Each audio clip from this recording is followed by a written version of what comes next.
She said, "I can't have kids." The cowboy grinned. "Good thing I've already got a herd at home." Before we dive into the story, don't forget to like the video and tell us in the comments where you're watching from. Dust rolled down Main Street like it always had. The air smelled of hay, diesel, and barbecue smoke from Hank's Diner. The town of Willow Creek, Texas wasn't much, 2 stoplights, 1 grocery store, and a rodeo every spring that brought everyone out in their boots and best smiles. Clara James leaned against her pickup, squinting at the horizon. The late afternoon sun painted the hills in gold, and somewhere out there was Luke Bennett's ranch, the same one she used to sneak out to when she was 17 and too curious for her own good. She'd left town for a few years, tried city life in Austin, but it didn't take. The noise, the glass buildings, the way people never looked you in the eye, it all felt wrong. So when her mother passed and left her the old family house, she came back, certain she'd just settle quietly and keep to herself. But small towns don't forget, and neither did Luke.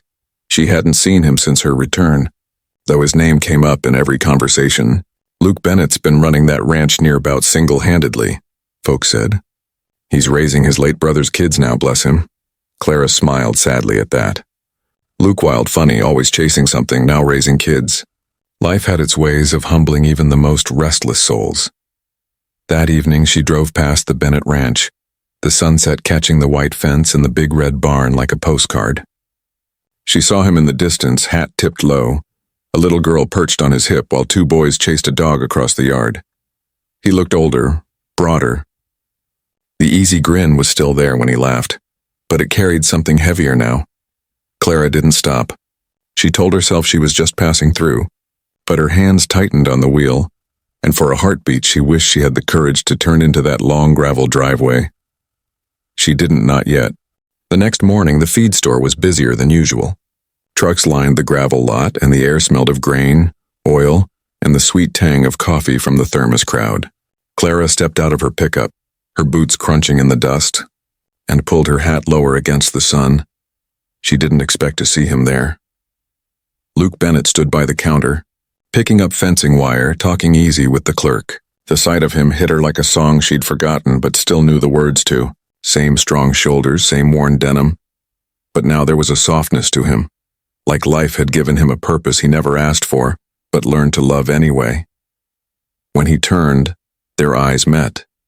For a second neither said a word. "Clara James," he said finally, voice low and warm. "I'll be damned. Thought you'd gone off for good." "Guess the city didn't suit me," she said, managing a half smile. "Too many people. Not enough sky." Luke chuckled. Still poetic as ever. They talked about nothing and everything, weather, fences, how time had turned half their classmates into parents, and the other half into drifters. He told her about his brother's accident 3 years ago, how he'd taken in the kids without a second thought. "Didn't figure I'd be much of a father," he said, eyes drifting to the floor. "But kids don't wait for you to be ready, they just need you."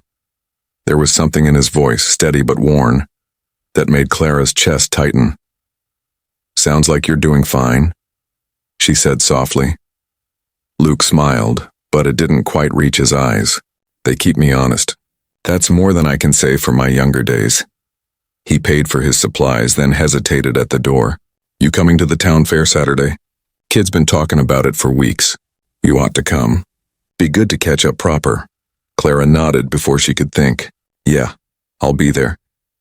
When he left, the little bell over the door jingled and the smell of dust and sunlight followed him out. She stood there longer than she meant to, pretending to read a feed label, heart beating like it was 17 again. By the time Saturday rolled around, Willow Creek was buzzing. The fairgrounds were strung with lights, the Ferris wheel turning slow against a peach-colored sky. Country music drifted through the warm evening air, mixed with laughter, the smell of kettle corn and the sound of boots on dry grass.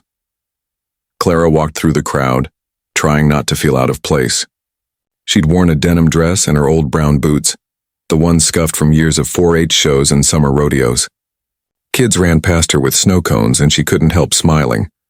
This was the same fair she'd grown up with, just older now like everyone else. She spotted Luke near the livestock pens, helping his youngest Lila brush a pony. The 2 older boys, Toby and Sam, were daring each other to win prizes at the shooting booth. Luke's hat was tipped back, and when he laughed, it was the same easy sound that used to make Clara's stomach flutter back in high school. He saw her before she could turn away. "Well, look who showed up," he said, grinning as he approached. "Wasn't sure you'd make it." "Didn't want to miss the famous Bennett family show," she teased. "More like Bennett Family Circus," he said, nodding toward his kids. "They've got enough energy to power half the county." The kids came running over, shy at first, then curious. Luke introduced her. "Miss Clara here used to make the best pies in the county fair back in the day." "Used to?" Clara said, pretending to frown. "I still do." That earned a laugh from Luke, deep and genuine. For the next hour, they walked the fair together, riding the Ferris wheel, watching the kids win stuffed animals, and sharing cotton candy that stuck to their fingers. When the band started playing near the dance floor, Luke hesitated. "You still dance, Clara James?" "I might remember a few steps," she said. He held out his hand, and under the string lights they moved slow to an old George Strait song. The kids giggled nearby, and the world seemed to quiet around them.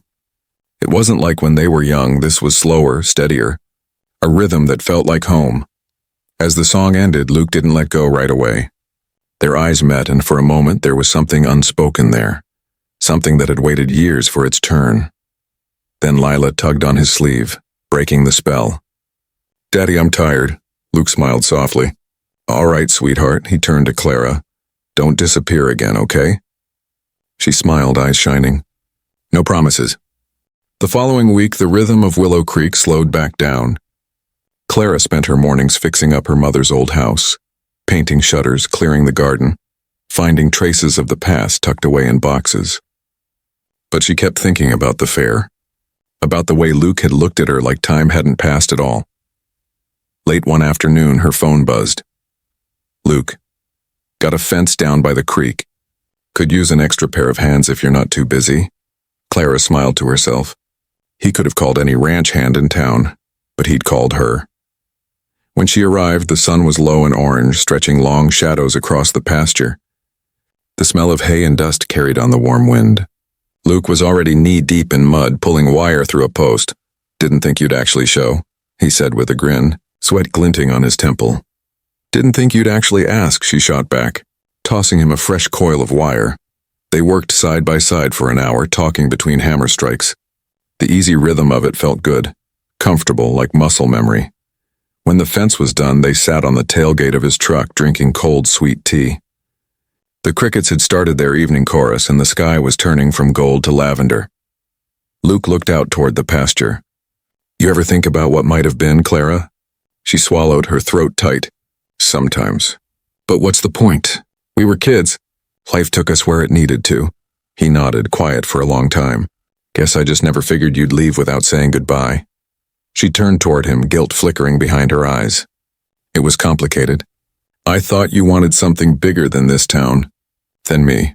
Luke let out a slow breath. "Maybe I did once. But turns out what's bigger doesn't always mean better." Silence settled between them, soft, not awkward.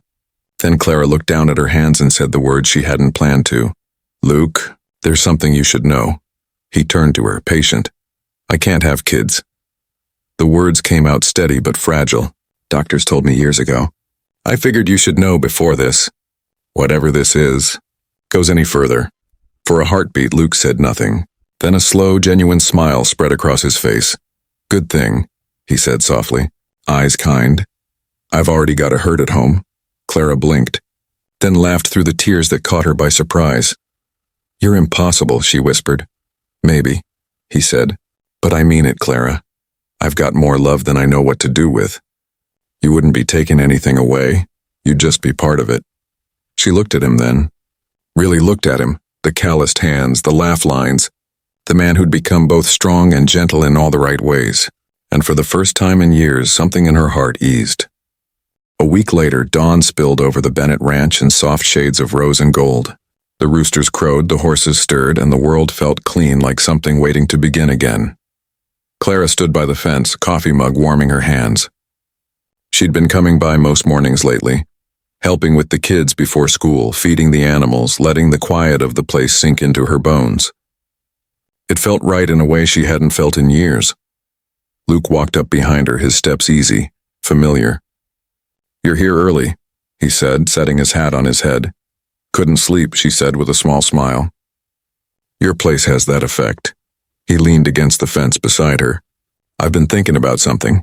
She glanced at him. That sounds dangerous, he chuckled. Maybe, but hear me out. He reached into his pocket and pulled out a small box, worn from time and touch. Clara froze. Luke. He held it out, not opening it yet. I know life's taken some turns for both of us. I know we've both lost and changed and learned the hard way what matters. But every time I look at you, Clara James, I see the same girl who used to make me skip chores just to watch the sunset. She laughed softly, her eyes already glistening. He opened the box. Inside was a simple silver ring. Nothing fancy, just honest. I don't want perfect. I just want you. And if you'll have me and these 3 wild kids, I swear I'll spend every day making sure you never feel like you're missing anything. Clara covered her mouth, her heart full and aching all at once. She looked past him at the barn, the pasture, the life she'd thought she'd left behind, and realized it had been waiting for her all along.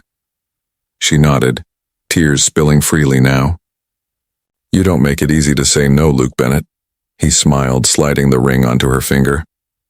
Didn't plan to. Then before she could speak again, he kissed her, slow, steady, and sure. The kind of kiss that didn't ask for forever, but promised it anyway. When they pulled apart, the kids were standing on the porch, grinning and whispering. Lila clapped her hands and yelled, Does this mean Miss Clara's stayin'? Luke laughed, pulling Clara close. If she knows what's good for her. Clara leaned into him, the warmth of the morning wrapping around them both.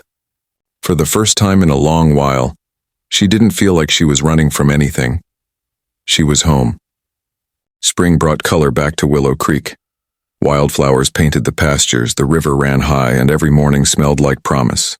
The Bennett ranch was louder these days, busier, happier. Clara stood on the porch with a towel over her shoulder, watching Luke and the kids chase a runaway goat through the mud. The air was cool and sweet after last night's storm, sunlight still dripping from the fence rails. Luke finally cornered the goat, scooped it up, and turned toward the house. You could help, you know, he called out, grinning. Clara laughed. You look like you've got it handled, cowboy. He shook his head, walking toward her. Mud streaked up his jeans. When he reached the steps, he set the goat down and leaned in to kiss her, quick and playful. The kids cheered. Oh, Luke winked. You'd think they'd be used to it by now. Clara swatted his arm with the towel, but she couldn't stop smiling. Life here wasn't perfect. There were broken fences, early mornings, and the kind of chaos only kids and animals could make. But every day ended with laughter, and every sunrise started with love that felt steady as the land beneath their boots. Later, when the chores were done and the sun began to dip again, Clara sat beside Luke on the porch steps. The sky stretched wide and endless, painted in pinks and golds. The kids played tag in the yard, their laughter drifting like music. Luke reached over, taking her hand in his. You ever think about the life we didn't have? She thought for a moment, then smiled. Sometimes. But then I look at this one and I don't think I'd trade it for anything. He nodded, quiet for a moment. Me neither. The wind rustled the grass, the old windmill creaked, and somewhere far off a horse neighed. It was a simple sound, but it felt like everything, like home, like peace, like forever. Clara leaned her head on his shoulder and whispered, You know, I think we turned out just fine. Luke smiled, pressing a kiss to her hair. Yeah, we did. And as the sun sank low behind the hills, Willow Creek glowed soft and golden, carrying the sound of laughter into the night.